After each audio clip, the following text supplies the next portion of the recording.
This just seems like a fire hazard. I mean, we're making caramel corn popcorn, but starting off with butter and then just these caramel candies, which apparently is not going to all stick together and make a mess. Then you're just adding some popcorn kernels, covering it, and it just pops and makes this like perfect caramel popcorn that also looks like ooey gooey and chewy. I don't believe them.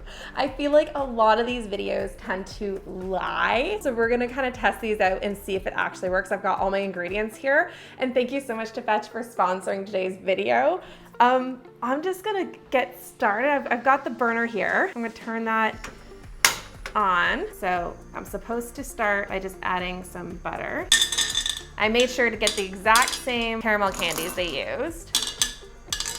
There's no measurements, so we're just kind of guesstimating how full that pan is. I'm so nervous because I feel like these caramels aren't really gonna that easy, and are gonna get really hard and we're gonna stuff this pan and destroy the pan. But if this does work, and it's this easy, this is like an amazing hack, which is half of these videos I find on Blossom's channel, like ideas of like how to create these things really easy, really simple, and most of them don't work. But if it does work, it's amazing. And there's definitely a few of them that work, but most of them don't. They add in the popcorn, cover it on top, and it magically fully coats itself in the caramel. Like that's not, I don't think that's gonna work. I don't think you can just add a coating of popcorn on top without giving it like a shake.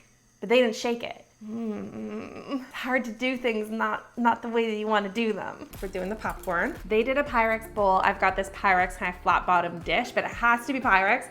I'm still a little bit worried about this glass like exploding. Pyrex doesn't really do that, but you have to be so, I don't know if it's just like deep caramel color or if it's like burnt caramel. Oh, that one's really coated. There was enough popcorn there that this would be completely full of popcorn. Oh, really? Yeah, it does not look like theirs though. It doesn't look like theirs.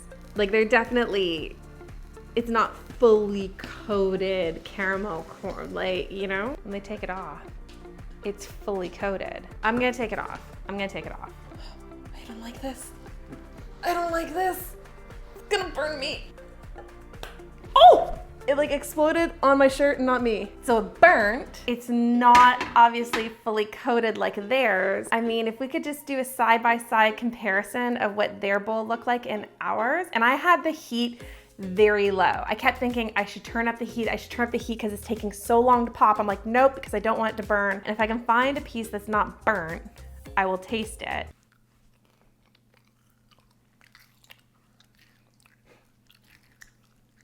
It was so hot. Why would you put it in your mouth?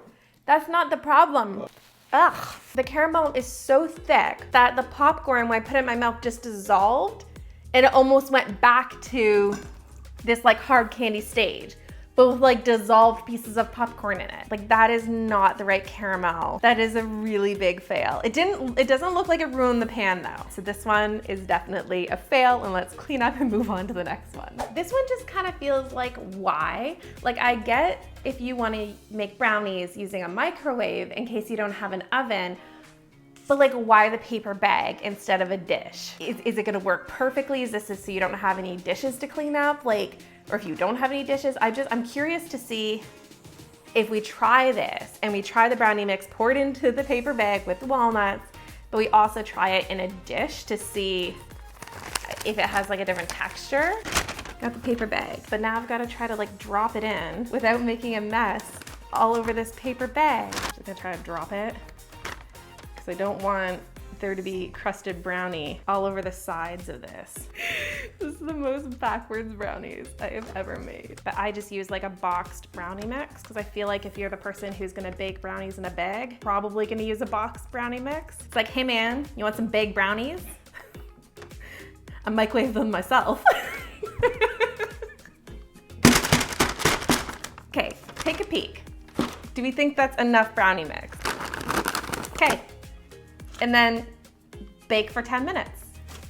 Okay.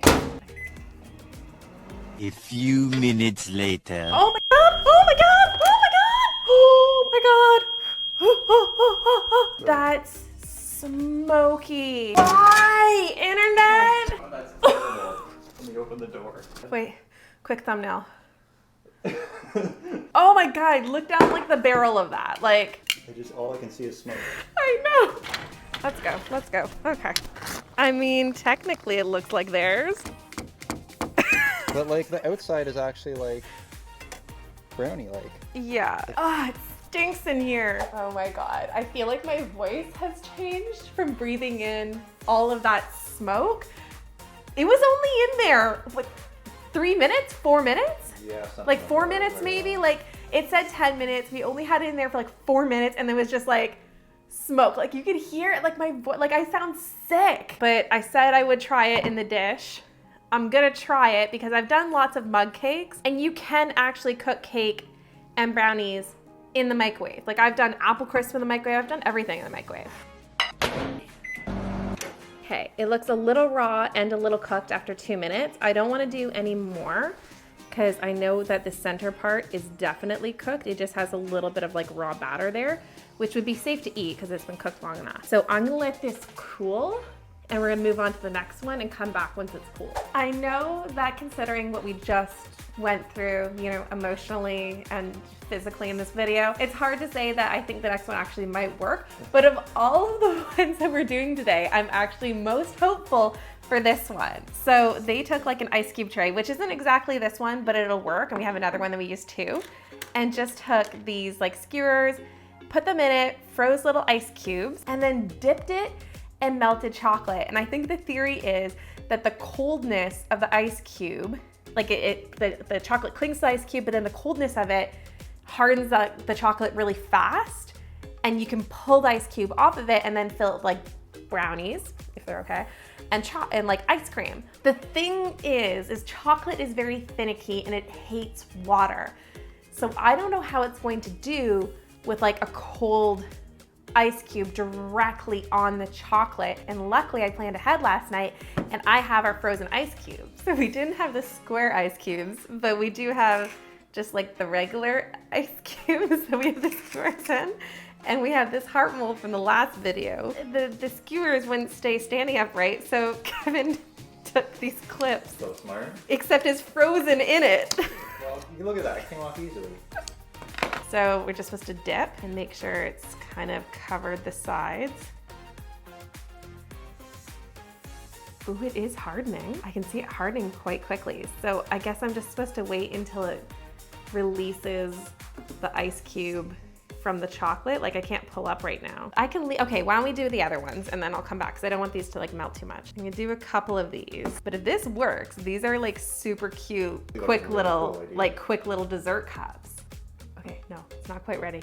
I feel like there's a little bit of movement. Let me do these and I'll circle back. I don't know why we're doing so many. Oh wait, it like wants to release. I can see the air coming out the side. Oh my God, but there's like water inside. What do you do with the melted water inside?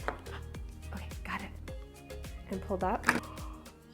Yes. Oh my God. Okay, so the other two were such like hard fails, but how cute are these? Like, even if it oxidizes, these are so cool. I just don't know how you get the water out of the inside. Does that work? Yes, that so worked. I mean, there's still water in there, but at least it's not a pool of water. Okay, so that worked. That 100% worked. Look at that little chocolate cup. I'm gonna see if these brownies work. Definitely melted chocolate, but the brownie part of it does look baked. So I feel like brownie in the microwave worked, which I figured it would. Look, I'm just gonna cut like a cute little piece of brownie. Oh, these might be too hot for the chocolate. Hold on, I need a little plate. Give me a sec. The last brownie was too hot, so it just kind of melted the chocolate bowl around it.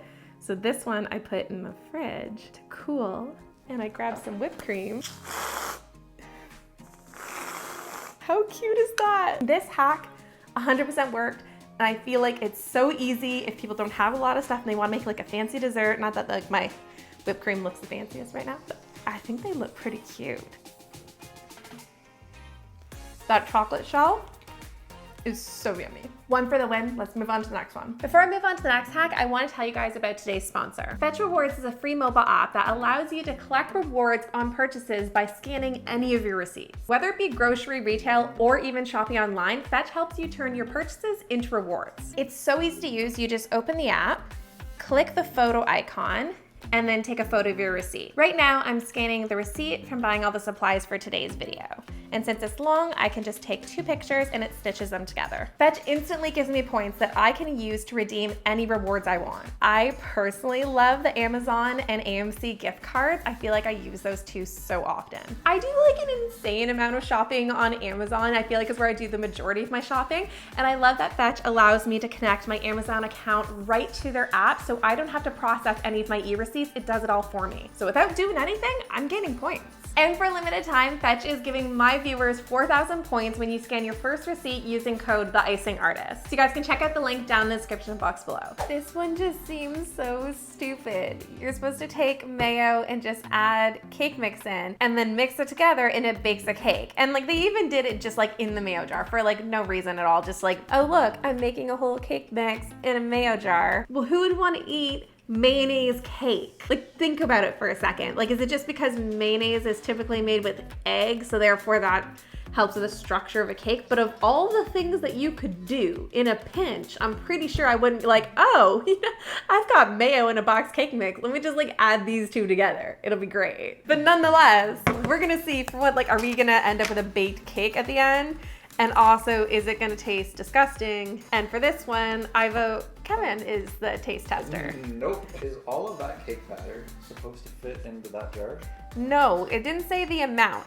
So it looks like in the video, it's filled up about like halfway with mayo and then the other half with the cake batter until it kind of gets curvy part at the top. That looks like a similar amount, and now I'm just supposed to stick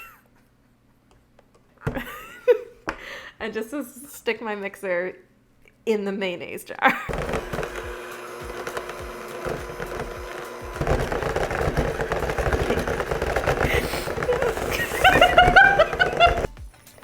Making a beautiful sound there too. It's just... Okay, I would just like to establish a few things.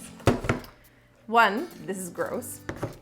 2, when they poured theirs into the cake pan, it's liquid. It looks like liquid cake batter. That is not liquid.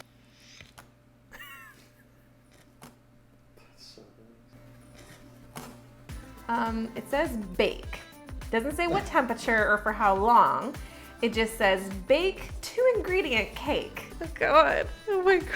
Look at it. It's like bubbling. Okay, that was in for like 25 minutes and it's like done. I feel like it kind of looks like a brownie, like a really gross brownie. I'm gonna let it cool for like 10 minutes and then we're gonna take it out and see what it's like.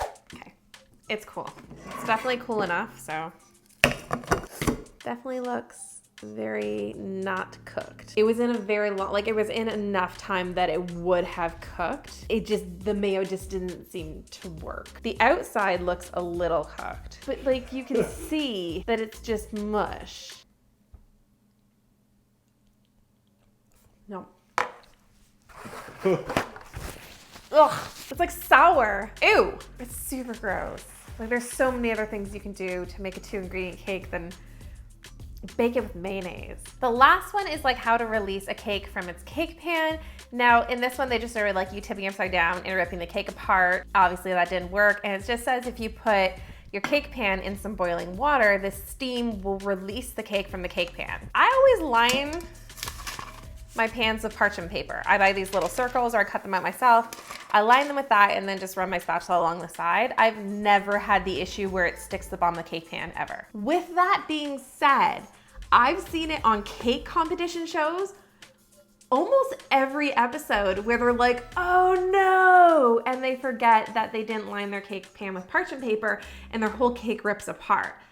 So I know that this happens and I'm curious to see if this would be like a fix if you realize before you take it out, or if you go to take out, it's just sticking, like, will it help you release it? Because if I tip it upside down right now, it's stuck. Like that cake, it's stuck. There's no way that's coming out. So I've now created the problem. Let's see if this will be a good solution.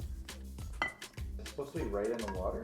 Yeah. I just don't understand this one because it says steam releases it, but how is the steam getting through the, is it just like you could heat the pan up and it'll be fine? I think it has nothing to do with steam. I think it has to do with like the hot water making the cake hot again and releasing like the sugars. It also doesn't say how long. Like, am I supposed to stand here for 1 minute? 10 minutes. We'll give it a couple more minutes to see. It's been like 10, 15 minutes. A lot of waiting around this video. Still kind of hot to touch. A moment.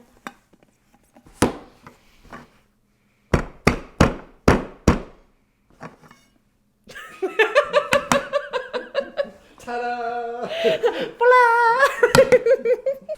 Oh, yeah. I was really hoping that this one was gonna work and was gonna save people when they run into that issue. If you forget the parchment paper, you don't line it.